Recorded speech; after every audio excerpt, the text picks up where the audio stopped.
Discussion कल होता है ना?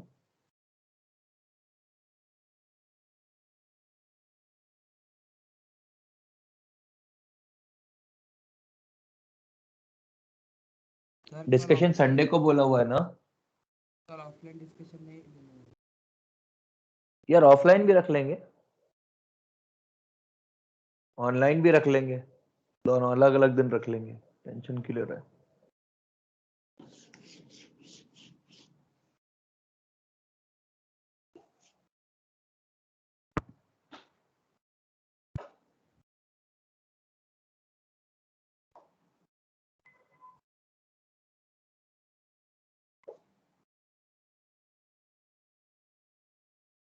चलिए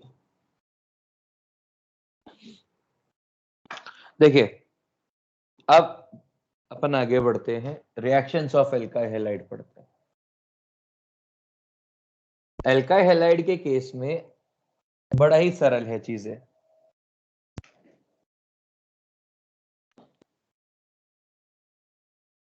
रिएक्शंस ऑफ एल्काइल हैलाइड, देखिए एल्काइल हैलाइड में सबसे अच्छी चीज क्या है? ये जो X है, ये X एक अच्छा लीविंग ग्रुप है, और एक अच्छा लीविंग ग्रुप है तो आप इसको बहुत ही आराम से X माइनस रिमूव कर सकते हो। अब आपने जो न्यूक्लियोफाइल लिया है उसके बेसिस के हिसाब से चीजें हो जाएंगी, और जो भी रिएक्शंस होंगे न्यूक्लियोफिलिक सब्स्टिट्यूशन ही होंगी। एक एक करके आगे बढ़ते हैं। सबसे पहले रिएक्शन कराते हैं, reaction of alkyl halide with aqueous KOH।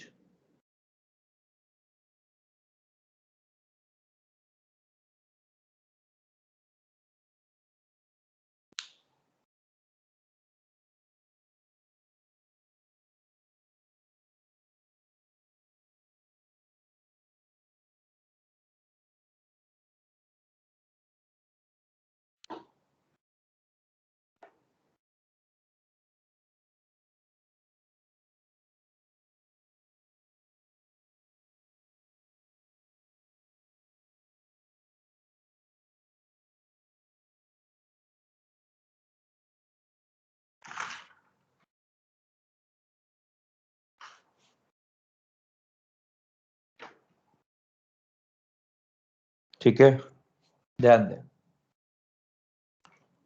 Aqueous KOH के साथ रिएक्शन, मतलब आपने क्या लिया, आपने लिया RCl और इसकी रिएक्शन कराई एक्वस KOH से। क्या होगा? देखिए KOH है, ये OH माइनस आयन देगा, और ये क्या है, ये एक स्ट्रॉन्ग न्यूक्लियोफाइल है। स्ट्रॉन्ग न्यूक्लियोफाइल है तो ये SN2 रिएक्शन करवा देगा, मतलब RCl है, इसके ऊपर OH माइनस अटैक करेगा और ये बना देगा ROH प्लस Cl माइनस, और रिएक्शन कैसी होगी, SN2। मतलब rate of reaction is directly proportional to delta positive charge on RCl, inversely proportional to steric hindrance, directly proportional to leaving group nature, directly proportional to concentration of RCl and OH minus। ये होगा, और क्योंकि SN2 reaction है तो inversion भी होगा।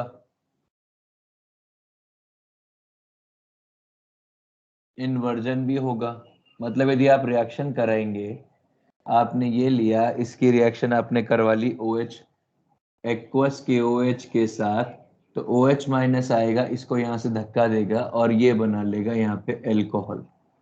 आपने लिया, मान लीजिए स्टीरियो केमिकली एक्टिव ले लिया साइट, कायरल साइट ले ली, इसकी रिएक्शन आपने एक्वस KOH के साथ कराई, तो ये बस वहीं पर SN2 अटैक करके प्रोडक्ट बना लेगा।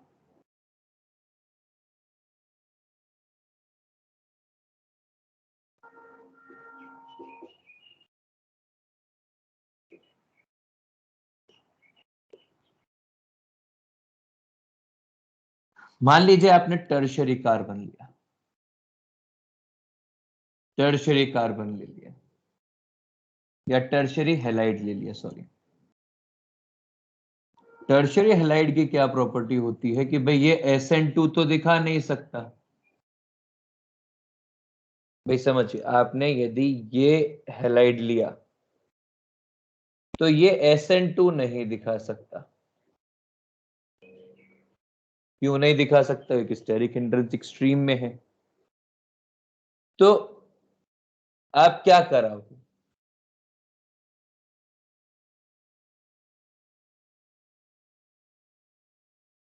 भाई कुछ तो करना पड़ेगा ना, क्योंकि देखिए, क्या ये SN1 दिखाएगा? रेयरली। क्यों? क्योंकि OH माइनस इतना मौका ही नहीं देगा कि वो बॉन्ड टूट जाए। भाई OH minus is very reactive. जो रिएक्टिंग न्यूक्लियोफाइल होता है ना, वो डिसाइड करता है कि क्या होगा। और OH माइनस इतना रिएक्टिव है कि फिर आपको उसके हिसाब से सोचना पड़े।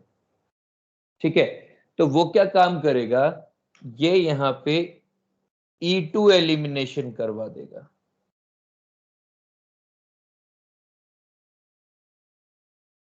और E2 एलिमिनेशन कराए क्या बना देगा? एल्कीन बना देगा। तो यदि टर्शियरी हैलाइड हो तो एक्वस KOH से E2 एलिमिनेशन होता है।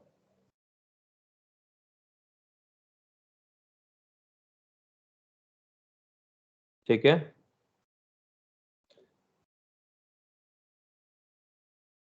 आगे देखते हैं।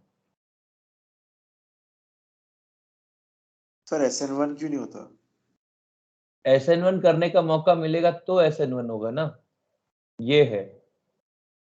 इसकी रिएक्शन एक्वस KOH से करेंगे, नो रिएक्शन, नो ऑल, मतलब no reaction, almost zero product. Manas एक बात सुन, SN1 कब होती है? SN1 का मतलब क्या होता है पहले ये बता।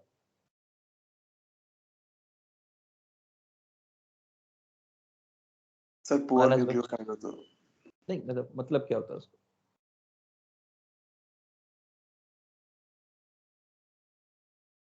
SN1 का मतलब क्या होता है? Sir nucleophilic substitution order 1। मतलब सीधे साधे बोलो ना कि सर जो भी कोई लिविंग ग्रुप है वो खुद से चला जाए। हाँ भाई आपका लिविंग ग्रुप खुद से चला जाए और कोई उसके ऊपर अटैक नहीं करे, मतलब आपके लिए SN1 या E1 करवाने के लिए सबसे इंपॉर्टेंट एस्पेक्ट क्या है कि जो अटैक करने वाली स्पीशीज है वो बोल दे भाई मेरे को अटैक करना ही नहीं है, तभी SN1 या E1 पॉसिबल है। यदि कोई ऐसी चीज है जो रिएक्ट करेगी, जो रिएक्ट करना चाहती है, तो ना तो SN1 पॉसिबल है ना E1 पॉसिबल है, वो मौका ही नहीं देगा भाई। समझ में आ गया? अब OH माइनस एक अच्छा रिएजेंट है, स्ट्रॉन्ग रिएजेंट है। ये जो SN1 करवाने वाले बेस होते हैं, मतलब रिएजेंट होते हैं, वो कौन होते हैं? सॉल्वेंट्स। H2O करवाएगा, एल्कोहल करवाएगा, बस, बाकी कोई नहीं करवाता। एसिड करवा लेगा, प्योर एसिड, पर हाँ डिसोसिएट करवा लिया तो फिर SN2 होगी। तो इसीलिए SN1 करवाने के लिए SN1 की रिएक्शन को सॉल्वोलाइसिस भी बोलते हैं कि भाई सॉल्वेंट करवाएगा, न्यूट्रल मॉलिक्यूल करवाएगा। अमोनिया तक SN2 करवाता है। समझ में आ गया?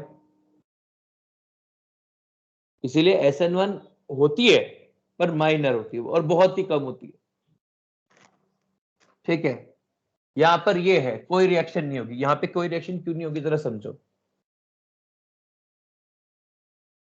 ये जो ग्रुप है ये टर्शियरी ग्रुप है, tertiary group, tertiary butyl group. It is too bulky.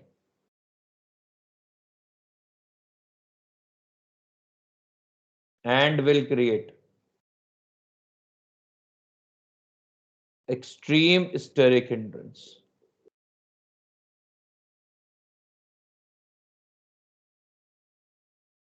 For attack of nucleophile on nearby position.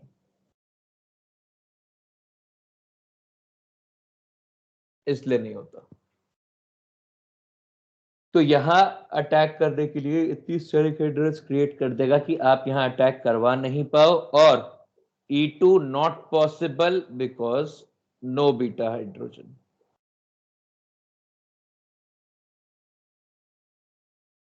यहां पे कोई हाइड्रोजन नहीं है तो E2 भी नहीं करवा सकते, तो इसलिए नो रिएक्शन. ठीक है, प्लीज कॉपी करिए.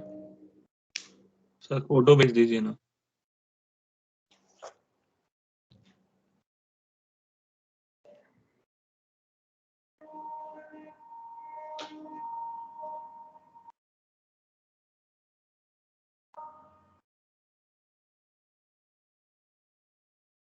होगा होगा, धीरज गलती से लिख दिया ना.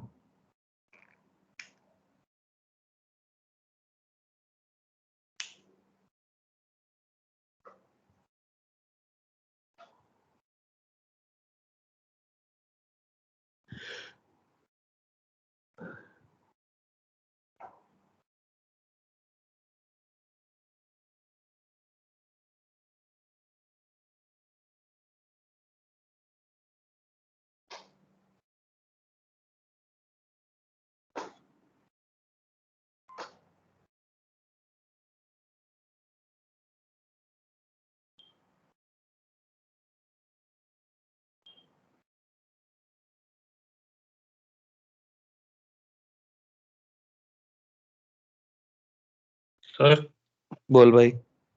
आपने फोटो भेजा है. हाँ,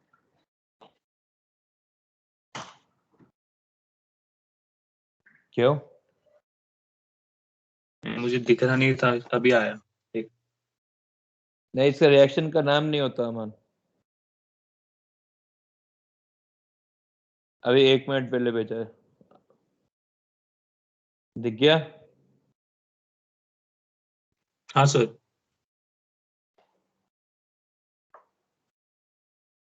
कॉपी करिए.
सर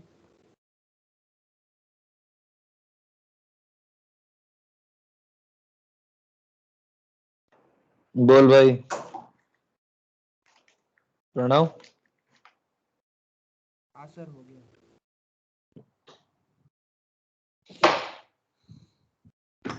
ठीक है, अब दूसरी रिएक्शन।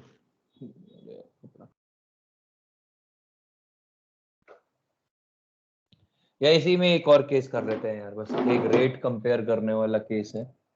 सर एक वो मिनट, सर वो राइट पर रहने दो ना।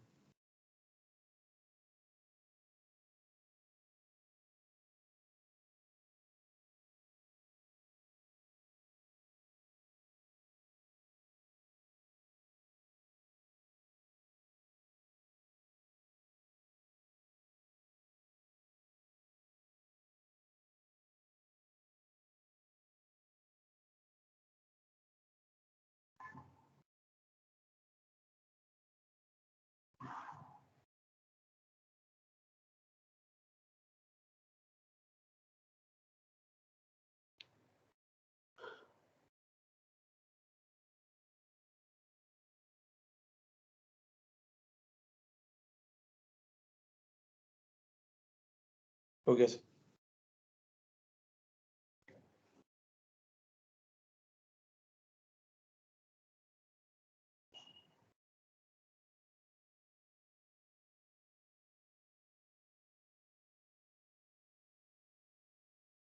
चलिए ध्यान दें आगे। मान लीजिए हमें रेट कंपेयर करनी है, compare rate of reaction in following, और रेट ऑफ रिएक्शन किसके साथ? With aqueous KOH in following। पहला,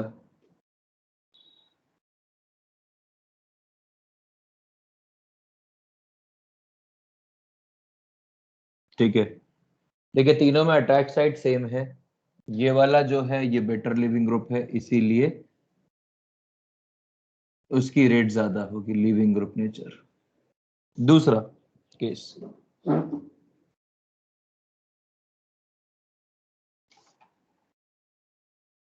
किसकी रेट ऑफ रिएक्शन ज्यादा होगी? इसकी या इसकी? पहले वाले की। क्यों? सर क्योंकि रेजोनेंस के साथ स्टेबलाइज हो जाएंगे। नहीं, यहाँ पे ये जो ग्रुप है इसका माइनस आई इफेक्ट लग रहा होगा, रेजोनेंस वगैरह नहीं। मतलब यदि इन दोनों को कंपेयर करें तो यही group faster SN1 and faster SN2 दिखाता है, एंड SN2 बोथ। देखिए बहुत सारे बच्चों को है ना ये समस्याएं हो जाती हैं कि यदि कोई रिएक्शन, कोई रिएजेंट फास्टर SN2 दिखा रहा है तो वो स्लोअर SN1 दिखाएगा, और यदि कोई फास्टर SN1 दिखा रहा है तो वो स्लोअर SN2 दिखाएगा। ये भयंकर बेवकूफी है, ऐसा कुछ नहीं होता है। दोनों ही कंडीशन अलग अलग है, आपको देख के ही जज करना पड़ेगा कि कौन क्या करेगा। Are we clear? ये ऐसा नहीं कि यदि ये ज्यादा है तो वो अपने आप कम हो जाएगा, ऐसा कोई ऑटोमेटिक रूल नहीं होता है। तो कृपया करके ऐसी गलतियां नहीं करें, ऐसी गलतियां करेंगे तो फिर समस्याएं होंगी क्वेश्चन सॉल्व करने और सिलेक्शन के अंदर। सर उसका माइनस है इफेक्ट ज्यादा क्यों लगेगा? भाई माइनस आई इफेक्ट लगेगा, ज्यादा और कम की तो बात ही नहीं हो रही है ना।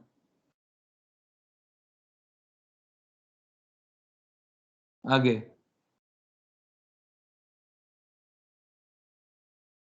ज्यादा यहाँ कुछ है ही नहीं, यहाँ तो प्लस ही है। चलिए समझिए। तीसरा, CH3 C डबल बॉन्ड हो CH2Cl, CH3CH2Cl, किसका SN2 रिएक्शन फास्टर होगा? इसका SN2 फास्टर। इट मतलब basically on the practical scale this compound, this is one of the, जो रेट ऑफ रिएक्शन इसकी आती है SN2 में वो शायद किसी की भी नहीं आती है। मतलब जिसमें जो लिविंग ग्रुप है उसके बाजू वाले के ऊपर C डबल बॉन्ड हो। यदि स्ट्रॉन्ग -I-M ग्रुप हो तो इसका रेट ऑफ रिएक्शन फास्टेस्ट आता है, और ये SN1 रिएक्शन दे ही नहीं सकता है, नॉट पॉसिबल। ठीक है,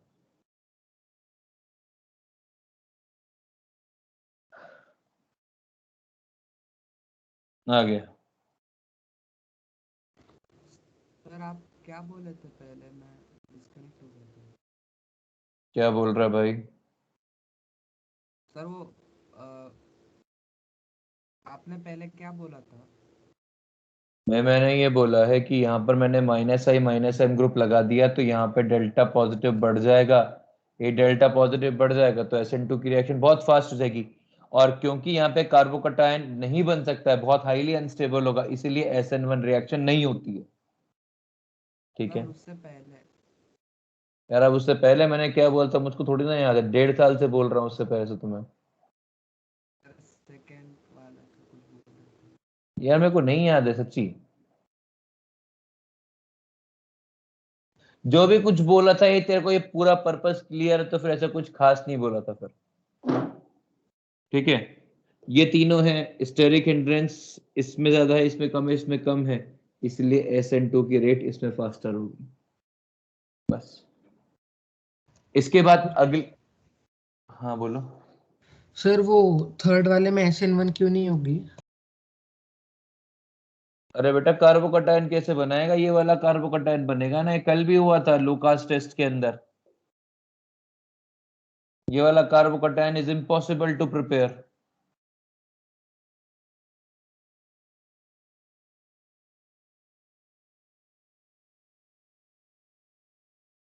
निनाद भाई,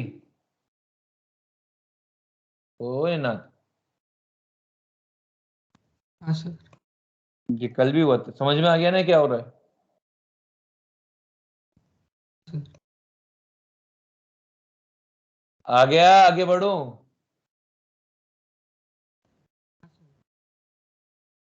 निनाद,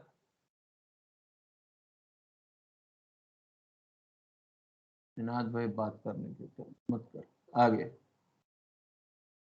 स्टैंडर्ड, मतलब देखिए जैसे एक्वस KOH थी ना, वो एक स्टैंडर्ड SN2 रिएक्शन थी, वैसे एक स्टैंडर्ड SN2 रिएक्शन है विलियमसन ईथर सिंथेसिस।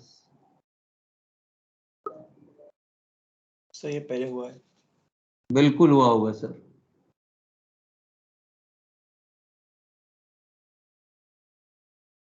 बिल्कुल हुआ होगा, विलियमसन ईथर सिंथेसिस। ये जब मैंने E2 एलिमिनेशन करवाया था तब मैं जरूर करवाता हूँ, क्योंकि तब मतलब इस पैरेलल रिएक्शन की तरह होते हैं।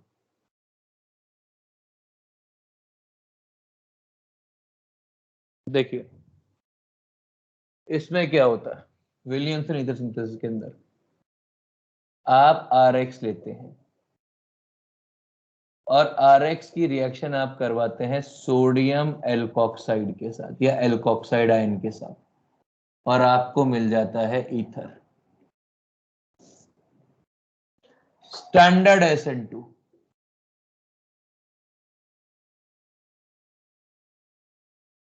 स्टैंडर्ड SN2 रिएक्शन है। आपने लिया CH3Cl, इसकी रिएक्शन आपने कराई, मान लीजिए CH3O Na+ के साथ, तो ये CH3Cl, ये CH3O-, ये इसके ऊपर SN2 अटैक करेगा और ये बना लेगा CH3O CH3। अब SN2 अटैक हो रहा है तो सीधी सी बात है वही कि rate is directly proportional to leaving group nature, rate is directly proportional to rate is directly proportional to मतलब rate is inversely proportional to steric hindrance, rate is directly proportional to delta positive charge on carbon, वैसा। और tertiary group कुछ नहीं करेंगे यहाँ पे, inversion तो होगा ही होगा क्योंकि SN2 है, तो अब ये तो कोई समस्या ही नहीं है कि इन्वर्जन होगा कि नहीं होगा। मतलब यदि आपने ये ले लिया Cl और आपने इसकी रिएक्शन करवा ली CH3O माइनस के साथ, तो जो प्रोडक्ट बनेगा वो ऐसा OCH3 बन जाएगा। यदि आपने ये फिशर ले लिया CH3ClDH और आपने इसकी रिएक्शन करवा ली CH3O माइनस के साथ, तो ये बन जाएगा CH3HOCH3 और D। ठीक है, मान लीजिए आपको बनाना है, यार मैं एक चीज बताना भूल गया उसमें ना, यहीं पे बता देता हूँ। विनाइल हैलाइड्स या phenyl halides do not give SN2 reaction।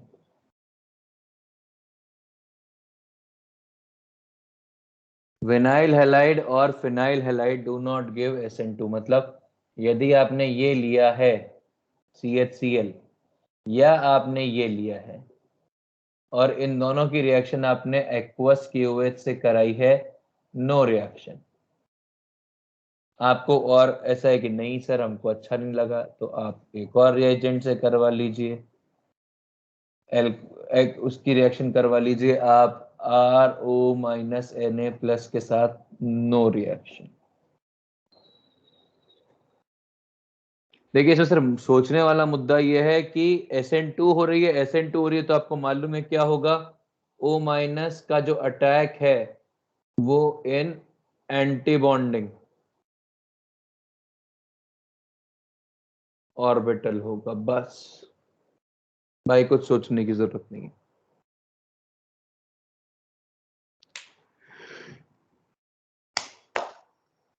Clear है?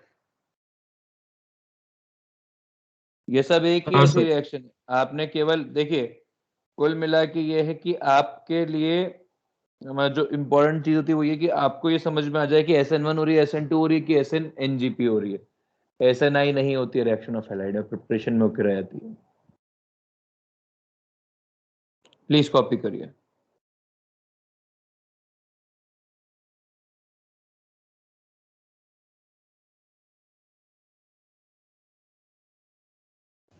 सर फोटो भेज दी।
सर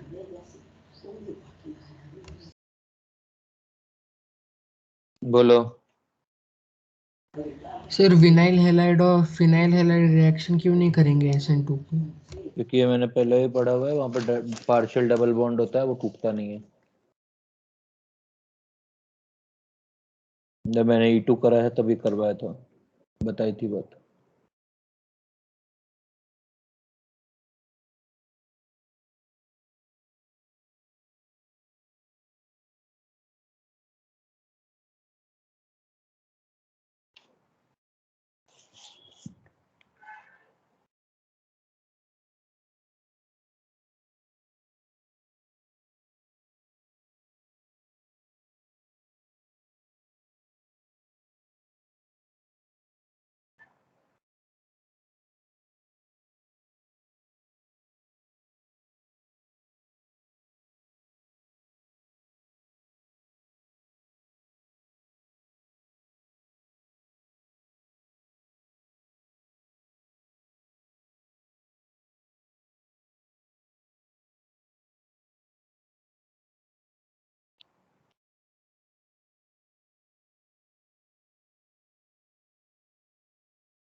हम्म।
सबका कॉपी हो गया है?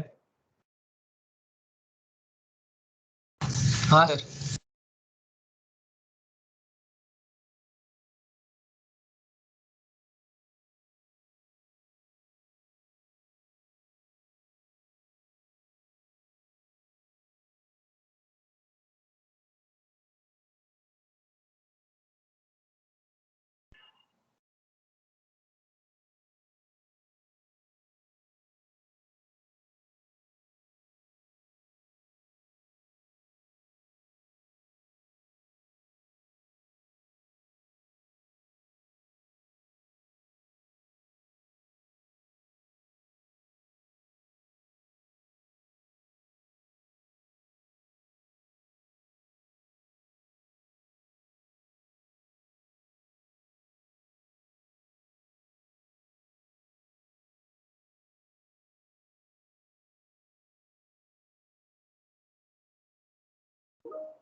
चलिए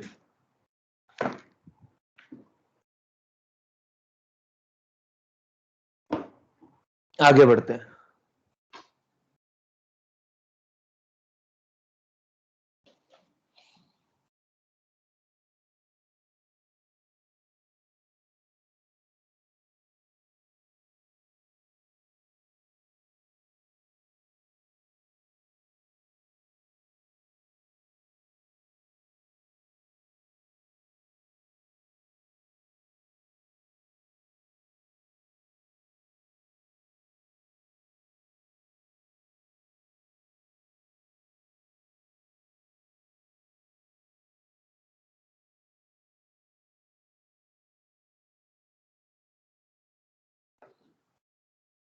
अगली reaction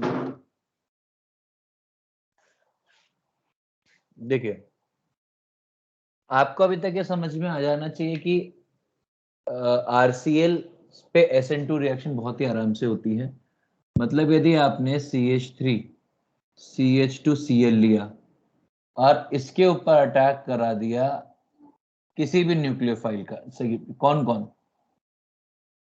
RC double bond O minus,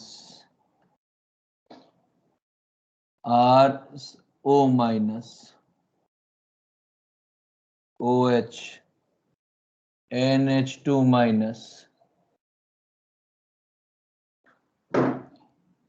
phenoxide ion और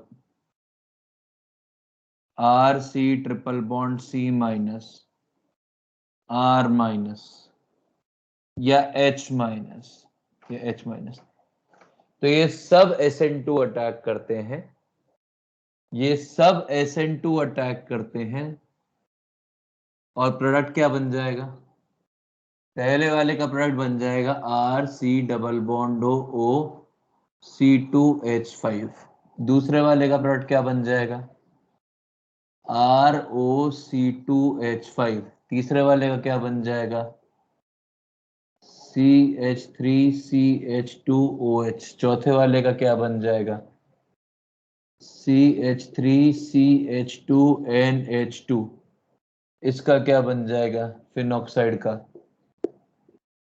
OC2H5, इसका क्या बन जाएगा RC triple bond C C2H5 और फिर आखिरी CH3CH2R। ऑल रिएक्शंस SN2, मतलब बार बार लिख के कोई मतलब नहीं निकलना है, ऑल रिएक्शंस SN2 इन्वर्जन सब में, और यदि रेट कंपेयर करनी है तो rate is directly proportional to leaving group nature, directly proportional to delta positive, inversely proportional to steric hindrance। इसमें और कुछ भी हम लोग नहीं ढूंढ के लेके आ सकते हैं, कुछ और लॉजिक लगता ही नहीं है। इसके बाद जो और रिएक्शंस अपने को देखनी है, जो इसमें मैंने नहीं लिखी है जानबूझ के, वो है Hofmann exhaustive methylation, exhaustive methylation. Hofmann exhaustive methylation में क्या होता है, हम लोग लेते हैं RX, इसकी रिएक्शन अपन कराते हैं अमोनिया के साथ। यदि दोनों एक एक के रेशियो के अंदर है, 1:1 रेशियो दे रखा है, तब तो सीधा सा है, अमोनिया आएगा वो इसके ऊपर SN2 अटैक करेगा और ये बन जाएगा RNH2 प्लस HX, कोई दिक्कत नहीं होती। पर यदि आपने बोला कि अमोनिया है और आपने RX की रिएक्शन कराई और ये वाला भाई एक्सेस ले लिया, तो फिर ये रिएक्शन होती रहेगी। और कब तक होगी, जब तक क्वाटरनरी अमोनियम सॉल्ट नहीं बन जाता। मतलब पहले ये अमोनिया अटैक करेगा, ये बन जाएगा RNH2 SN2 अटैक से, फिर ये वापस से RX के ऊपर अटैक कर देगा, यदि हम फिर रिएक्शन कराएंगे तो ये बन जाएगा R2NH, फिर हम इसकी रिएक्शन करवा देंगे RCl से RX से, ये फिर अटैक कर लेगा, ये बन जाएगा R3N और फिर यदि अपने पास RX अवेलेबल है तो ये इस पर अटैक कर लेगा और ये बना लेगा R4N plus Cl minus quaternary ammonium salt. क्या बन जाएगा? Quaternary ammonium salt. Are we clear? इसमें सीधा SN2 है। आगे देखते हैं। सर बोल भाई। सर इधर हमने एल्कीन्स में पढ़ा था कि ये हॉफमैन एग्जॉस्टिव मिथाइलेशन ये था E1CB रिएक्शन। वो तो मिथाइलेशन एलिमिनेशन था दोस्त, उसके आगे एलिमिनेशन भी था। तो मैंने पहले हॉफमैन एग्जॉस्टिव मिथाइलेशन करा के सीधा ये प्रोडक्ट बना लिया था और उसके बाद मैंने एलिमिनेशन करवाया था, याद कर। और तब मैंने कहा था कि जो हॉफमैन एग्जॉस्टिव मिथाइलेशन है वो मैं एल्काइल हैलाइड में पढ़ाऊंगा। हाँ सर। याद आ गया? हाँ आगे देखते हैं।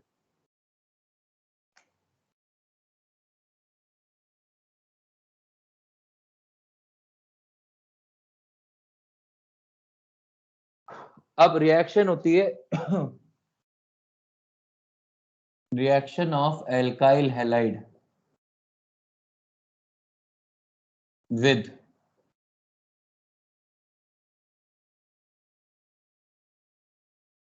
पॉली न्यूक्लियोफिलिक साइड,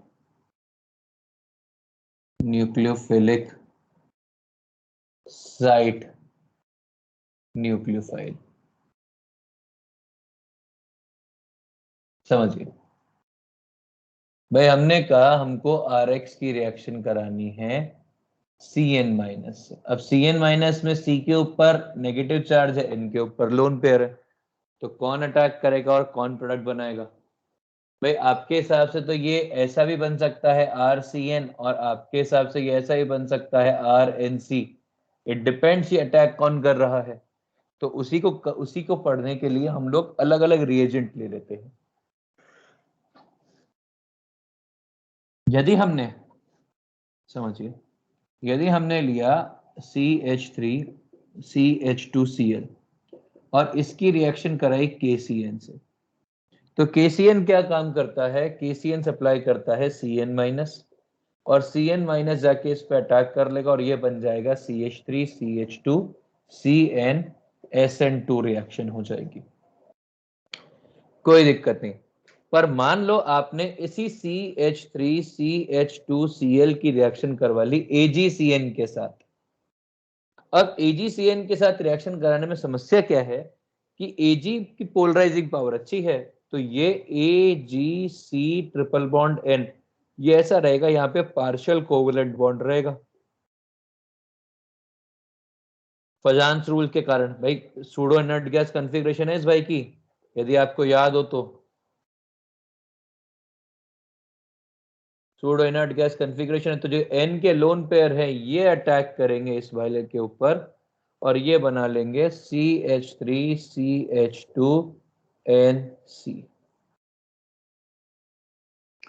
तो आपको ये देखना होगा, यदि पार्शियल कोवलेंट बॉन्ड मतलब high polarising power, if cation has high polarizing power then attack is from less preferred site।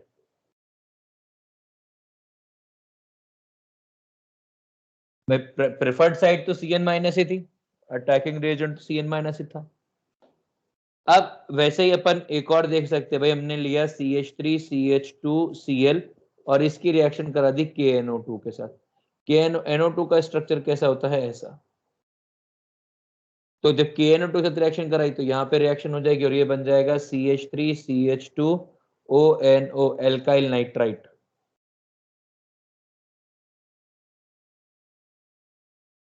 पर यदि अपन ने इसकी रिएक्शन AgNO2 के साथ करवा दी तो अब फिर से वही बात कि भाई AgNO2 के साथ रिएक्शन करवाने के ऊपर AgNO2 मतलब ये ऐसा होगा।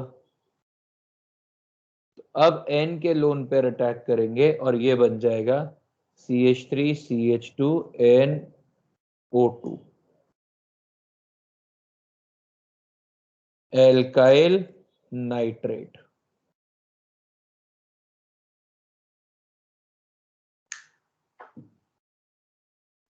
समझ में आ गया?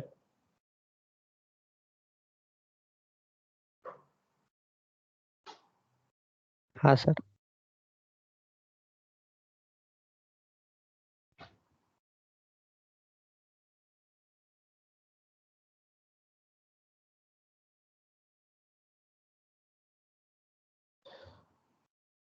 पहले पढ़ने दूं और फोटो भेजूं कि पहले कॉपी करोगे फिर पढ़ा लोगे? अभी इतना टाइम है कि आप कॉपी करके वापस पढ़ा सकता हूँ, ऐसे कोई टेंशन नहीं है। सर 20 मिनट से हो जाएगा सर कॉपी। एग्जैक्टली वही कह रहा हूँ, मेरे पास टाइम है, मेरे को एक ही बोर्ड पढ़ाना है, आराम से कॉपी करो फिर अपन अगला वो पढ़ेंगे।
हेलो, आवाज आ रही है?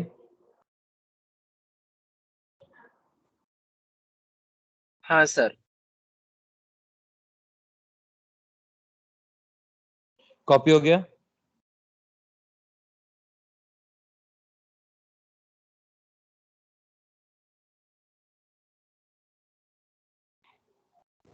हाँ सर।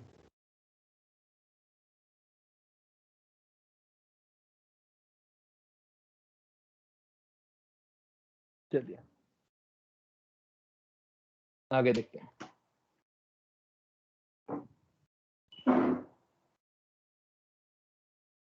सर कल डिस्कशन है क्या? हाँ, कल डिस्कशन है भाई। टाइमिंग बता दिया जाएगा आपको। बस ये पता करना है कि हम लोग ऑफलाइन कब लगा सकते हैं, उसके हिसाब से आपको टाइमिंग बता दिया जाएगा कि आप आराम से डिस्कशन में आ पाए। अगले हफ्ते से अब नेक्स्ट वीक से थोड़ा सा चेंज आएगा स्ट्रैटेजी के अंदर।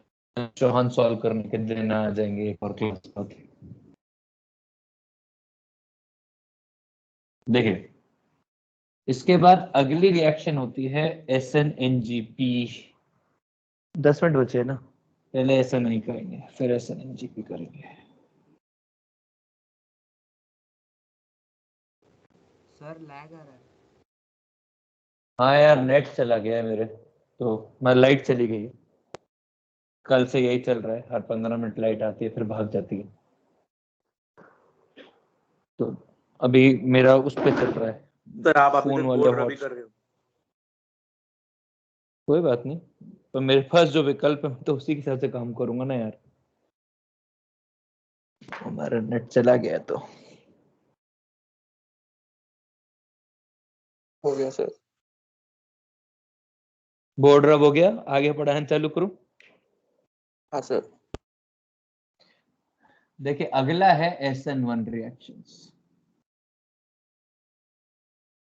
सॉल्वोलाइसिस रिएक्शन। हमने क्या किया, हमने RCl को पानी में डाल के छोड़ दिया, बस। हम भूल गए, हमने हीट नहीं किया, कुछ नहीं किया, भूल गए। अब बहुत टाइम बाद क्या होगा, R+ बनेगा और Cl- बनेगा, और इस R+ पर अब H2O अटैक कर लेगा और ये बना लेगा ROH2+, और ये बना लेगा ROH। तो सॉल्वेंट की प्रेजेंस में जो चीज हुई उसको बोलते हैं सॉल्वोलाइसिस। अब क्योंकि कार्बोकटायन बना है, कार्बोकटायन फॉर्मेशन इज RDS।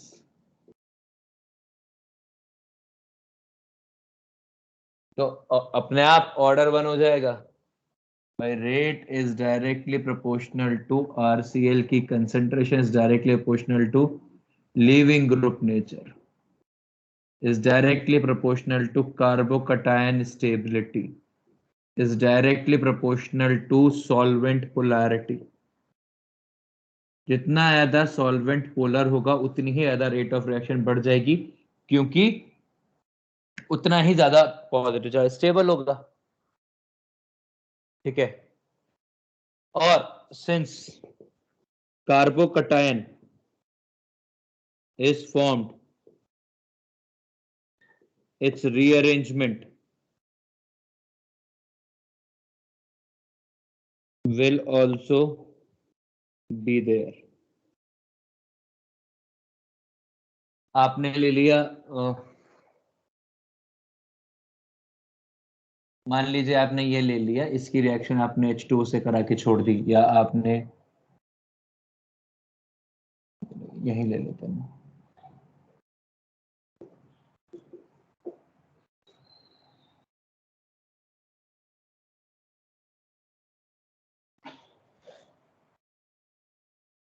क्या होगा, पहले ये कार्बोकटायन बनेगा और फिर रीअरेंजमेंट होगा, फिर रीअरेंजमेंट होगा, और फिर बन जाएगा यहाँ पे OH2, और फिर बन जाएगा यहाँ पे OH। इसमें क्या होगा, कार्बोकटायन बनेगा, कार्बोकटायन बनेगा, कार्बोकटायन बनेगा, OH बन जाएगा। सेम इसमें भी ऐसा ही होगा, कार्बोकटायन बनेगा, रीअरेंजमेंट होगा, फिर H2O जोड़ेगा और फिर एल्कोहल बन जाएगा। सीधा सा, कोई बहुत दिमाग नहीं लगना है, सब आपने पढ़ा हुआ है पहले। सिर्फ कार्बोकटायन बनाने का तरीका बदला है, बाकी कुछ नहीं। मतलब यदि आप एल्कीन्स का प्रिपरेशन और एल्कीन्स की रिएक्शंस को मिक्स कर लो तो ये सेम चीज हो जाती है कि भाई आपने कार्बोकटायन बनाया, इसके बाद आपने रीअरेंज कराया, फिर हीट किया हुआ था तो पहले एल्कीन बन रही थी, अब हीट नहीं किया हुआ है तो पानी अवेलेबल है, वो अटैक कर लेगा, बस और कुछ भी नहीं है इसमें। अब आपको ऐसा लगता है कि भाई आपको वाटर नहीं लेना, मत लो साहेब, आप अल्कोहल ले लो। आप मतलब इस चीज को अपन हाइड्रोलिसिस सॉल्वेजेसिस के अंदर, ये स्पेसिफिक केस है हाइड्रोलिसिस का। अपन एक और काम कर सकते हैं, अपन एक ऐसा अल्कोहल ले लेते हैं जिसमें थोड़ा सा रीअरेंजमेंट करवाना पड़े, ये लो Cl, और इसकी रिएक्शन अपन करवा लेते हैं CH3OH के साथ। फिर इसकी रिएक्शन अपन करवा लेते हैं CH3C डबल बॉन्ड OH के साथ। पहले क्या होगा, दोनों ही सॉल्वेंट है, अटैक नहीं करेंगे, स्टेबल है, कोई फर्क नहीं पड़ता इनको। अटैक हुआ मतलब पहले कार्बोकटायन बना,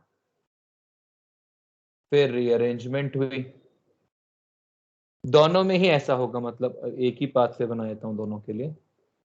फिर रीअरेंजमेंट होगी और ये होने के बाद अब CH3OH लोन पेयर अटैक करेंगे और ये बन जाएंगे ऐसे OCH3, या फिर इसके ऊपर CH3C डबल बॉन्ड OH के लोन पेयर अटैक करेंगे और आपको मिल जाएगा ऐसा कुछ। इसमें कुछ भी ऐसा रॉकेट साइंस जैसा नहीं होने वाला है, सिंपल सी बात है, कार्बोकटायन बनाने का और आगे बढ़ा देने का है। मैंने एक बात, हाँ बोले यार। सर वो सेकेंड वाले कंपाउंड में स्टेरिक हिंड्रेंस नहीं रहेगा क्या, जो आपने इसमें? राइट में बनाया, जो एसिड वाला है, नीचे वाला सबसे नीचे। हाँ क्यों स्टेरिक हिंड्रेंस से क्या करेंगे सर, तो लाइक अटैक कम होगा या फिर डिक्रीज होगा उसका? अरे SN2 तो SN1 को स्टेरिक हिंड्रेंस से फर्क ही क्या पड़ेगा? ओके SN1 को स्टेरिक हिंड्रेंस से क्या फर्क पड़ेगा? उसको एंटी बॉन्डिंग में थोड़ा ना अटैक करना है, उसको तो कार्बोकटायन पे अटैक करना है, और कार्बोकटायन के साथ प्लेनर होता है। यदि प्लेनर है कोई मॉलिक्यूल तो फिर तो अटैक हो ही सकता है ना जनरली। हाँ सर। उतना एक्सट्रीम स्टेरिक हिंड्रेंस जनरेट करना बहुत ही कम मॉलिक्यूल्स के बस की बात है। जैसे मान लो ये होता, अभी इतना है ना। मैंने एक बात, ईथर की रिएक्शन HI वगैरह के साथ करवा लिए क्या?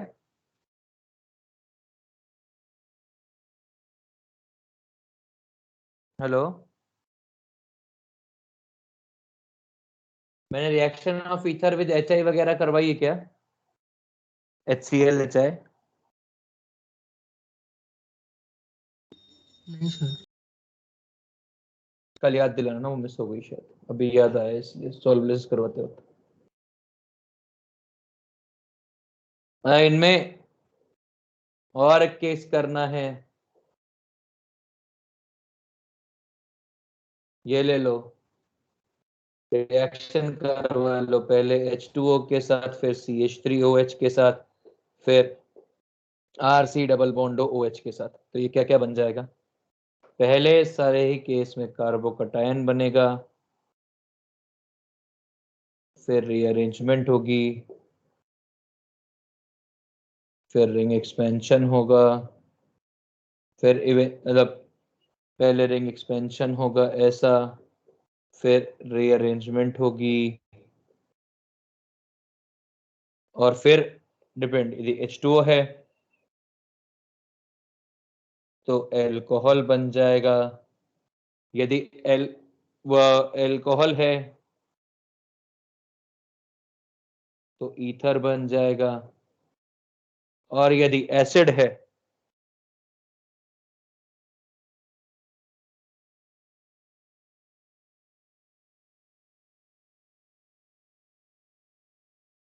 तो एस्टर बन जाएगा। बस कॉपी कर लीजिए। आज की क्लास खत्म। कृपया कल मुझको याद दिलाइएगा, reaction of ether with acid करवानी है, ठीक है? नेक्स्ट सर क्लास में कल हाँ नेक्स्ट क्लास सर में कल मतलब डिस्कशन की डिस्कशन का टाइमिंग आपको पोस्ट कर दिया जाएगा ना। ठीक है सर। सर किसका डिस्कशन है? केमिकल काइनेटिक्स एक्सरसाइज 2 3 जो भी कोई किताब है वो सर बोर्ड का फोटो भेजिए ना। भेज दिया सर। प्लीज कॉपी कर लीजिए, कल आपको जो याद दिलाना है वो बता दिया है।